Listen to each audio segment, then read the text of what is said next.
Welcome to the class of language learning. Today we are going to talk of how language works. What are the functions? For that purpose, let us focus on the smallest unit of language. And what is that smallest unit?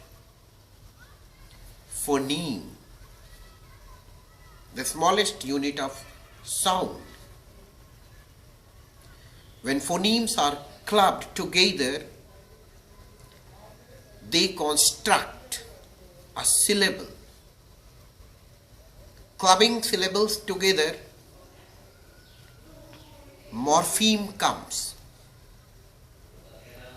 Morpheme starts altogether a new branch of study known as morphology, and there the study of meaning begins. Further, morpheme constitute words. There later on phrases, clauses, and leading ultimately to the sentences. Thus works the whole net of language. All languages of the world, they have two things in common: vowel and consonants. Today we are here to talk of English vowels, and in terms of that, English phoneme have 44 sounds. Out of 44 sounds, 20 are vowels, 24 are consonants. Those 20 vowels are further subdivided into two parts: monophthongs, that is pure vowel, single vowel sound, and diphthongs, vowel glides, as in ear, as in ua, poor, in poor, ear, as in ear, and thus they function. Today we will be talking of such diphthongs, all 8 sounds. For the same, we are having here Ms. Parvati Rajendra Kumar Anayat as the resource person. And over to Parvati. Hello friends, what are diphthongs?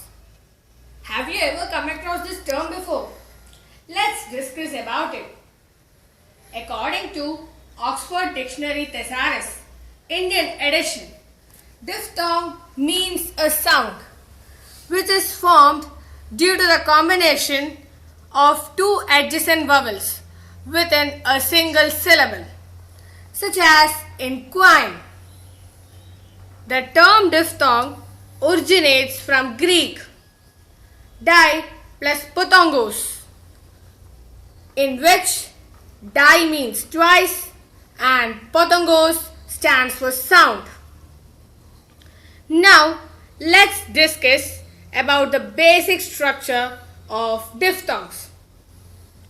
Sounds are basically categorized into two types: vowels and consonants.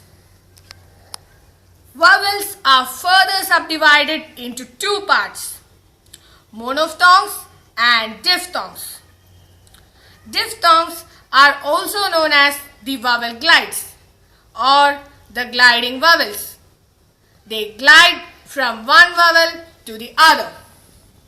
They are basically of 8 types, namely O, I, Oi,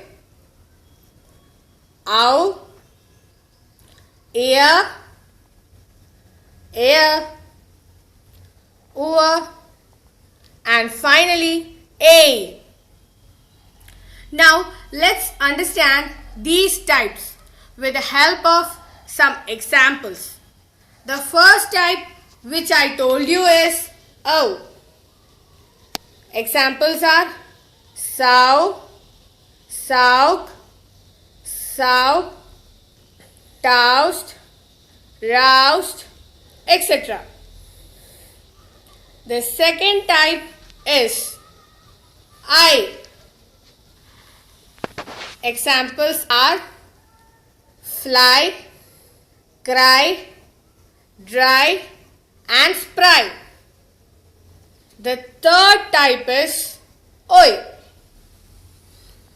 Examples are point, poised, joint, join, loin and finally coin. The fourth type is ow. Examples are plow, how, cow and now. The next type is ear. Examples are tear, mere, near, clear and spear. The next type is air. Examples are air, hair, pair and fair. The next type is oor. Examples are poor, sure, tour and moor.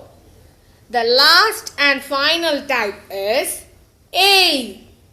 Examples are day, may, pay, late and date.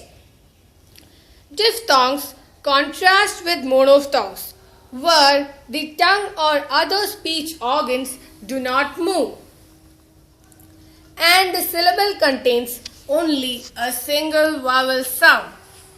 For example, in English, the word ah is spoken as a monophthong, while the word ow is spoken as a diphthong. Diphthong use two vowel sounds in one syllable to make speech sounds. In the International Phonetic Alphabet, IPA, monophthongs are transcribed with one symbol. For example, in the word sun, here a represents the monophthongs. Diphthongs are transcribed with two symbols. For example, in the word ear and air. Here, ear and air represents the diphthongs. Now, I would like to explain you what are falling and rising diphthongs. Falling diphthongs are also known as descending diphthongs. They begin with a semivowel which is of less prominence and end in a more prominent vowel. Example I. Next is rising diphthongs. Rising diphthongs are also known as ascending diphthongs. They begin with a semivowel which is of less prominence and end in a more prominent full vowel.